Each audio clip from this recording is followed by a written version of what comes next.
Hi guys, and welcome to this week's episode of the In the Hub podcast, brought to you by Playbox Technology UK. Today, I'll be speaking with Roy Callow, Technical Manager and Company Director of Nut Tree Media. Roy's had an incredible 20 years of working in the broadcasting industry, specialising in technical consultancy, management and planning for some of the world's most exciting television productions. Hope you enjoy. So, welcome to the In the Hub podcast, Roy. How are you doing today? Yeah, I'm very good, thank you. Getting through the year of lockdown as it has been, and looking forward to getting back to some sort of normality, whatever that may be in the future. Oh no, I completely agree with that. I think, the end is in sight, basically, isn't there? There's light at the end of the tunnel. Absolutely, yeah. I mean, there's been a lot of learning processes within our industry, and it's sort of emphasised more things like remote production as we move forward. So it's been a good learning curve for everybody, hopefully now we can start to move forward, as you say, and sort of make it part of our day-to-day life. But with the ability to actually be able to socialise again. Yeah, that's the dream, isn't it? We're going to get stuck into a lot more of that and how COVID has affected our industry. So if we're all good to go ahead then, Roy, I think we'll just get stuck into the questions. Absolutely, yep. Awesome. So, Roy, before we start on the kind of main bulk of the questions, for anyone who might not already know, could you just fill us in on how you got started in the broadcasting industry? Yeah, so I was always interested in film and TV from a school age. For some reason, it just clicked. I was very interested, and my education path as I left school, I went straight into Bromley Technical College, which had a sort of an outline. It was an engineering course, but it was an outline sort of a lead into broadcast engineering, and within that space, we actually did day release at Ravensbourne College, which obviously then got me moving into towards Ravensbourne College. And prior to Ravensbourne offering degree level courses, so I went on to do the HND, and looked at my future ahead, and had a large interest in the outside broadcast space, and that's where I ended up. So yeah, it's kind of always been at the forefront of your mind then. Was there, any other careers that you thought about going into, or was it always going to be, media? It was always, media was, obviously when I started out in the industry, it was very much, it was very much engineering broadcast and operational broadcast, and obviously the creativity and the thought of obviously all singing and all dancing, one person doing the lot was just not out there at the time. I had a very, my interest was more in the creative side, but once I got into the engineering side of things, I was very much more interested in that, and I think it sort of stemmed from my parents and my older brother. They was all in the engineering across different sectors, none of them in the broadcast sector. And I've always been quite interested in tech, so that was kind of leading me in that direction. I think the only other thing I was interested in at the time, but as a school child, you don't sort of realise the implications, and that was air traffic control for some reason, which I still escapes me to this day. So it's almost like the step away from being a pilot, isn't it? Basically, absolutely. So I know we briefly talked about COVID and its impact on our industry in particular. So what has the last year looked like for productions in the UK and abroad for you? It's been abroad has very much been non-existent. Obviously, I've been involved over the last few years with ITV in particular, but several other production companies in large-scale reality format shows. Obviously, most of those were put on hold as soon as the COVID times came along. We had lots of different elements to look at, and there was a few shows that obviously could make it in the UK, and that's effectively where my work migrated. So from spending most of my year out the country, traveling globally, I was obviously looking back into productions in the UK, working in a very careful, sanitised state. I did actually come home just before all the lockdowns started. So as COVID started becoming a reality at the beginning of last year, 2020, I was actually working out in South Africa, and there was a small kind of virus outbreak there. Just a sort of a neurovirus type outbreak. So we was very careful out there anyway, and we was very sort of measured, having the sanitizing your hands almost all the time, and not having sort of social contact as such. So it wasn't new to us. We arrived home and everybody was talking about social distancing and sanitizing and washing your hands and this, that, the other, and we'd been doing that for pretty much the start of that year anyway. So from the January we'd been working on that. Yeah, it's like you said, it was I'm happy that you were able to obviously come home before it all kicked off, and there wasn't any scrambling about trying to finish off productions before travel bans and stuff like that. Absolutely. I think my family were very happy about that as well. yeah, I can imagine. Obviously with the previous year, I was obviously quite lucky. There was a team of professionals that I work with regularly, a lot of colleagues, and they could foresee the production. So we started early on looking at ways and means around of being able to get content to air during lockdown times. So if we just track back to 2018, Roy, and I know it feels like a decade ago basically. So obviously you've done quite a lot of work with the I'm a Celebrity kind of programming, and obviously the offshoot that's based out in Australia. And I read up on a kind of news article, a news story from out there about 10 of the cameras on that production blacking out over the course of a few days. And then, of course, as I was kind of reading down, you find out it was a porcupine that had chewed through cables or something like that. And I just kind of wanted to spin that and ask you, what's your immediate reaction when things go technically wrong? How do you stay composed in these kind of situations? Well, I think firstly, I'm amazed you found that story. That's that was research. Right? It seems like a long time ago. That 2018.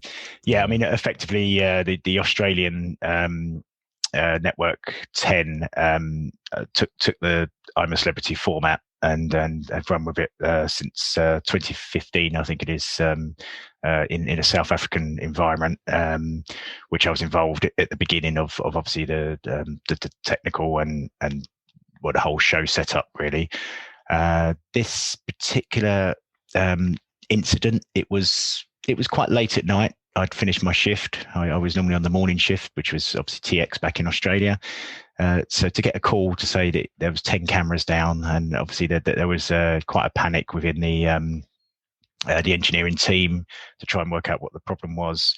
We quickly, the guys within the team ascertained it had to be a fibre because of the sources that had gone down. Luckily, obviously, we always insist upon resilience, redundancy, and spares. So that's exactly why you do that process.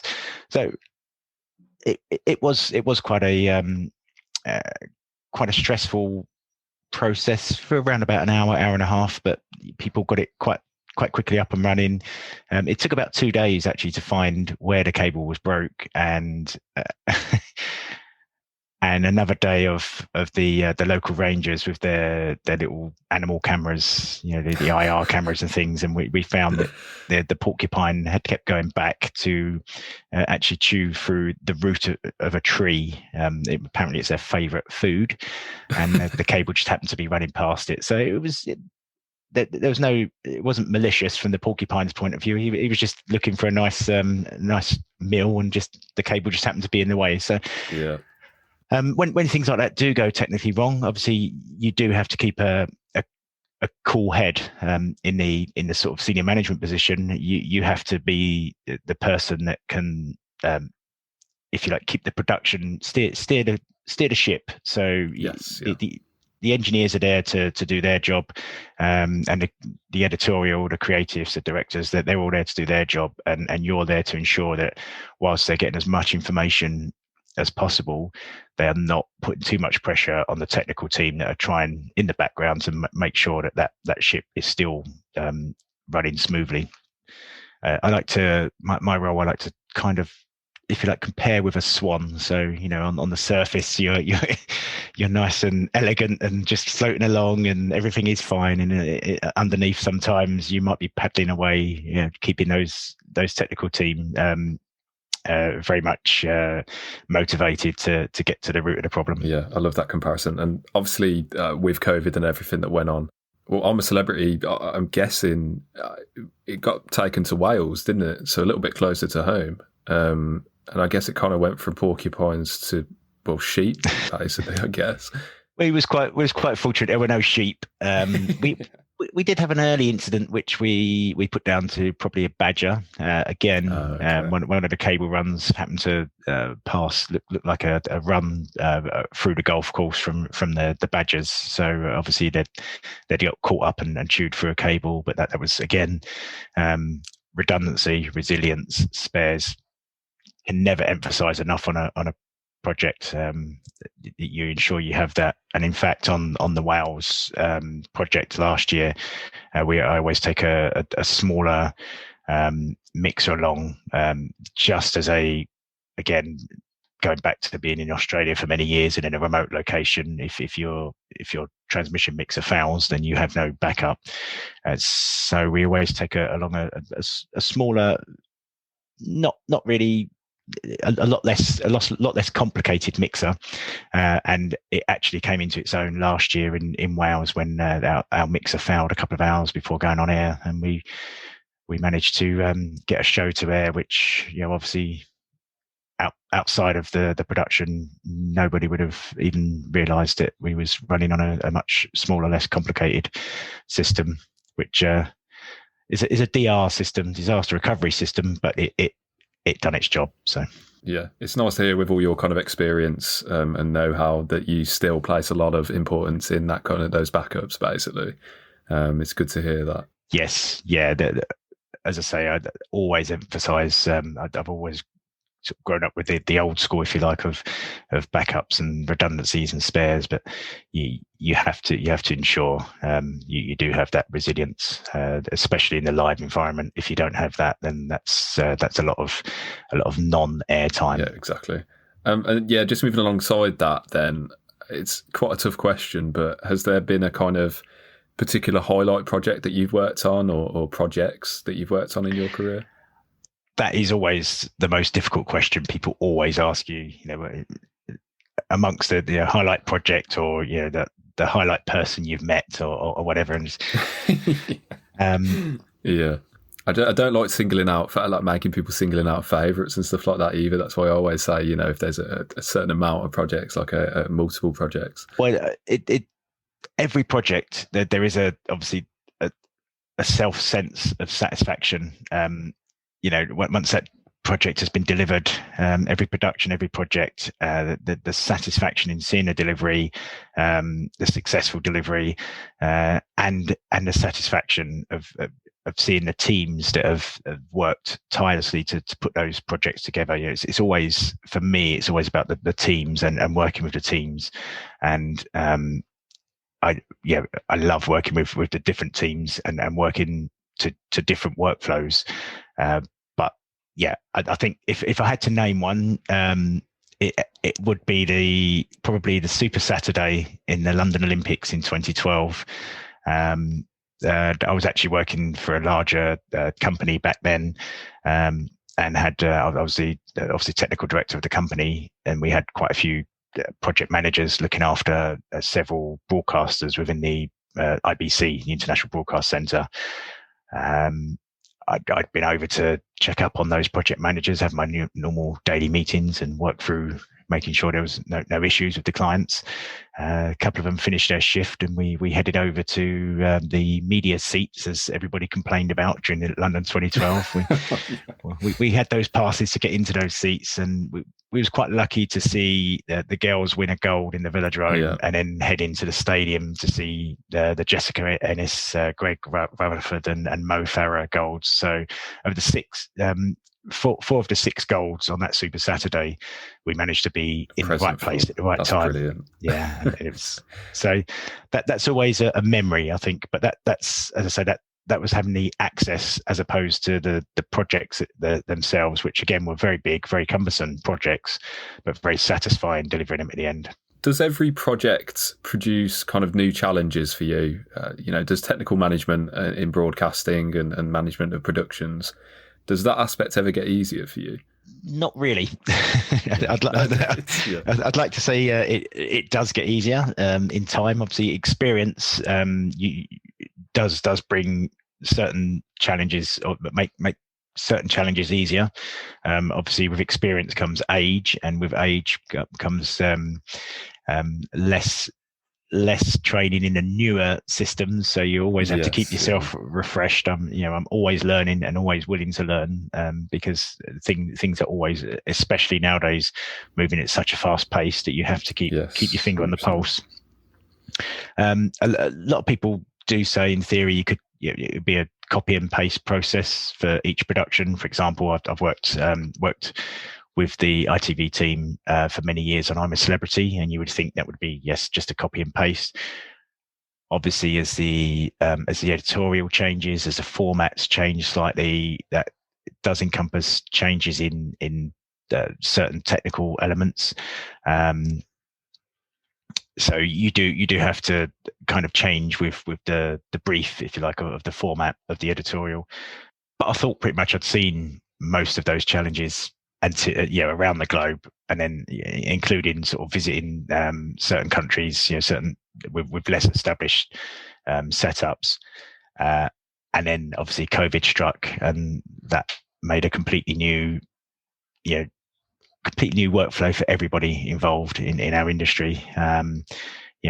More process when you are on site, down to designing where people sit to ensure social distancing, screens, everything from talkback systems and headsets and button pushing and everything that has to be sanitized. You have to sort of work through plans with all that. There's certain productions now where they'll have a sort of a day and a night shift, sanitize that control room, so you go from one control room to two control rooms, just because obviously they'll go to commercial break and then they'll throw to the next control room, so you cannot spend 20 minutes cleaning. Honestly, it's some of those things you don't think about, and it's that having to clean everything, make sure everything's clean for the next people, and social distancing in productions. Absolutely. In a live environment, that then involves obviously switching from one production gallery, if you like, to a second one. So that's all you're switching back down the lines to transmission as well, and ensuring that both circuits are lined up prior to the switching. It's COVID has brought its fair amount of challenges, but then if life was boring, then you'd be looking for another challenge. Exactly. Yeah, I think that rings true, to be fair, and I think this, like you were saying, this year really has posed its own new challenges. So, Roy, just to move on to your company, Nut Tree Media, for anyone who might not already know what you guys are all about, could you just tell us a bit more about it? So basically, Nut Tree Media we created last year, during lockdown. There were a lot of sort of smaller projects, shoots going on, where people was trying to get content, or were trying to get content to obviously to air, everything from fillers, small interviews, just shooting links for certain major shows, and everyone was looking for different solutions. It did catch the whole industry on the hop, even though we'd all been talking remote production for many years. Nobody was really that geared up for everybody to go remote, and nobody was geared up for everybody to do it from home. Exactly. Remote didn't necessarily mean from home. Yeah. So we created Nut Tree Media. There was lots of requests coming in quite quickly, and there was a few of us trying to sort of funnel this workflows, or these different workflows, and there was no kind of one-stop shop. Normally, as a technical manager, I'll work in hand with as a consultant with the production company, and we'll work with certain facilities providers to get the facilities we need. We were struggling to be able to get that quickly turned around, and there was a lot of time constraints as well. A lot of the productions that were coming in were obviously wanting to turn things around quite quickly because there was no idea how long lockdown would last, and a lot of the content was very topical to now, and everyone was fast running out of content. So we started up Nuttree. We started up with the sort of mobile phone solution records, which sounds quite simple, and it was quite simple to start with, but it kind of grew. Obviously they wanted talent at home to be able to record and upload videos. It's amazing how many people maybe aren't that technical. So yes, we worked on a lot of this happened. Exactly. So we worked on a sort of a remote software solution where we had our technicians, our engineers at home, dialed into those particular mobile phones. They could control the settings of the camera setup. They could obviously then set it up to upload automatically as well. So we had we'd set up target drives in cloud folders, and then the edit could see that appear, and they could take it as soon as it had uploaded. They could start taking that content and editing it. So it was a quick sort of turnaround. Obviously, people then do start looking at the phones can shoot 4K and they can do this and can do that. You do start becoming limited with bandwidth from people's homes. We obviously did run everything at that time. It was more 4G than 5G. So we did run everything 4G backup as well. But obviously, if you're trying to upload several hours of video on a 4G connection from a mobile phone, it's going to run into a few issues. It's not going to be quick turnaround. So we shot with ITV Drama a couple of 15-minute drama series of isolation stories and unsaid stories. It was very much social distancing, lockdown conditions. Everything obviously turned up on their doorstep, sanitized. A quick sort of workshop with the cast members' families, who then used the facilities we provided to shoot the productions with the entire drama team on Zoom or Zoom type platforms, working together with obviously a remote intercom system as well, so they could go off screen. The Zoom became the floor, basically. The director and everybody else was on the floor. Whoever didn't need to talk to the talent would then obviously mute themselves, but everybody could see, hear, know what was going on. And with the cameras, we could share them within the Zoom as well, so they could obviously see the whole process being filmed as well. So it was quite a convoluted process to get going, but once we got it going, it was quite successful. And there are some really good videos out there actually of obviously of isolation stories as a behind the scenes as well, on the hub, which I do actually feature in. So there you go. Yeah, just what an incredibly kind of unique production that was, and one that obviously no one would ever think about that kind of happening before COVID. And I've got a lot of respect for that production. I think it's brilliant how that was all managed and done, like you said, through family members essentially taking on the role as the crew, and managing all that from there. Then obviously down to the support that you guys gave them as well. And I think that was brilliant.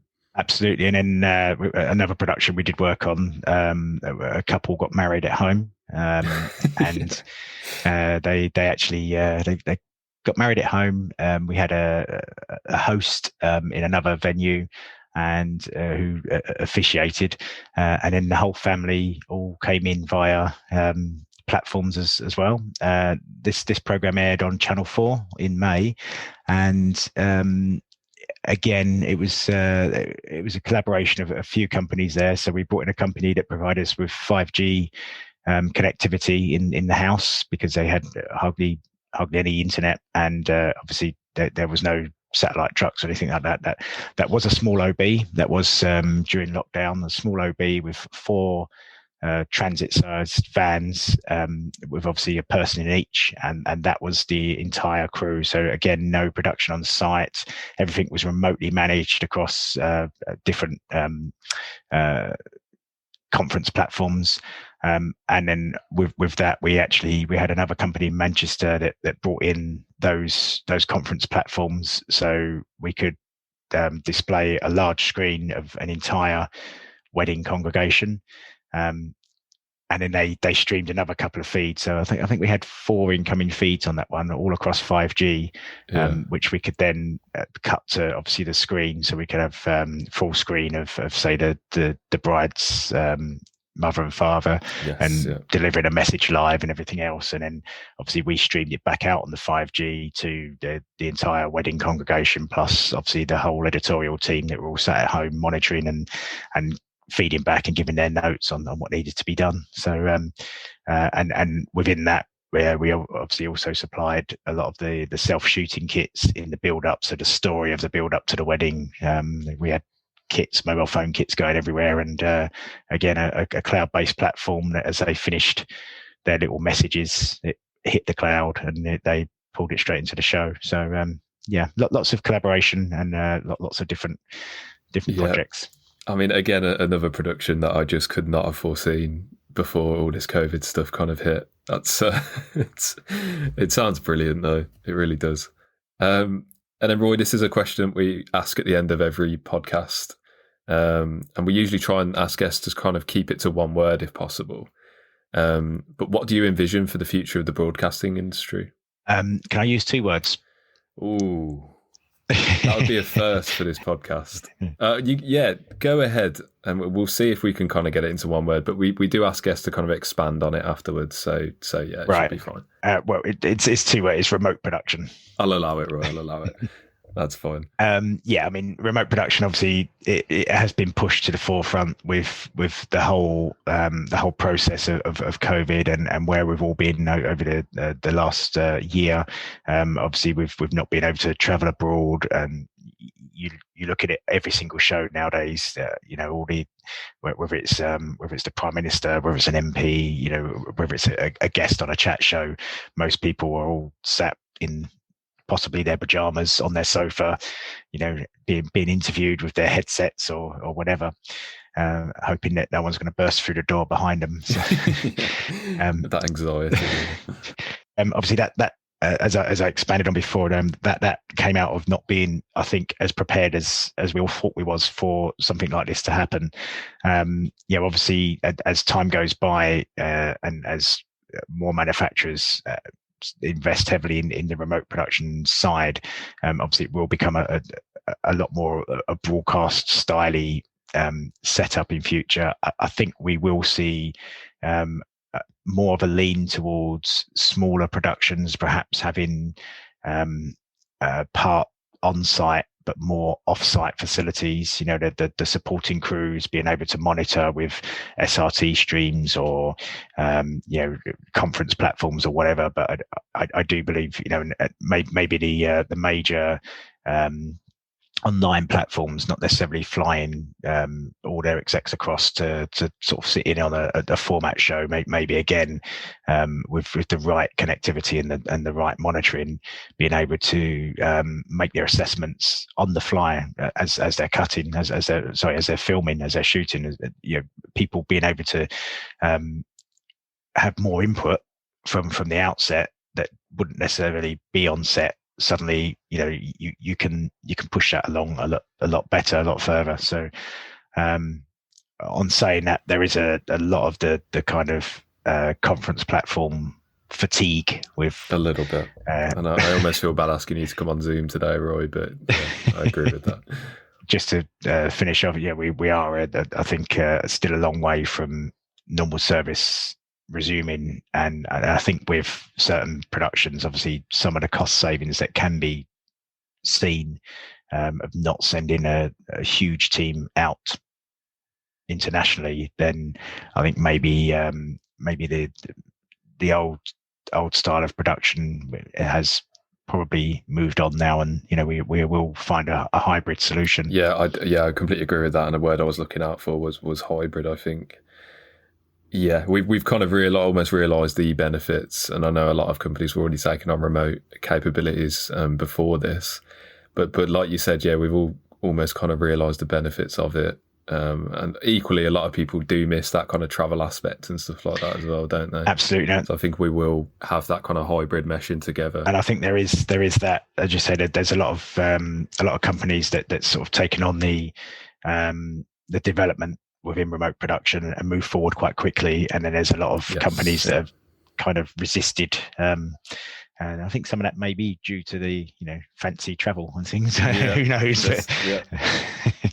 But yeah, there has been a lot of resistance in the past, but yeah, I think now it's highlighted that we have to move forward. 100%. No, I completely agree. So, Roy, just to finish up on then, are there any kind of exciting projects in the pipeline for you or Nut Tree Media that you can talk to us about today? Unfortunately, I can't. Anything ongoing, obviously, with NDAs and things. But obviously the usual shows in the sort of the Roy Callow Nut Tree Media portfolio are still ongoing, still discussion stages, still working through, how, what, where, why, and when on the development. I think a lot of people thought 2021 would just sort of roll back in normal. Obviously, I think 21 has probably been a little harsher to a certain degree than 20. At least with 20, we was told no, and that's it. Now everybody's trying to find their way around the different regulations and the varying regulations as you go internationally. So it's at the moment we are working with quite a few different production companies, just trying to work out the best way of delivering different productions, different commercials in different ways, basically. So how can people best get in touch with you or Nut Tree Media if they want to get in touch? Look us up online. We're all social media animals nowadays, aren't we? So we've got to be anything in the mainstream social media platforms. We're on them as Nut Tree Media, we will just keep obviously sharing our experiences, sharing our stories as we go along. If anyone does want to obviously drop us an email, then the info@nuttree.media is the best contact to get us on. But otherwise, as I say, we're on the online platforms, and we're slowly but surely sharing our experiences and working along like everybody else to getting back to normal one day. Yeah, it's good to hear you guys are obviously making the most of social media platforms as well. As quite a useful tool nowadays, really, isn't it? You absolutely have to. Broadcast on the whole. The first thing you do when you're working with production companies is, the first question you ask is not how many cameras do you need, how many this, how many that, how many online team are we going to be working with, because they are the content hungry people. Oh, definitely. Yeah, I could kind of relate to that in a sense, and it's always on a search for content, basically. Absolutely.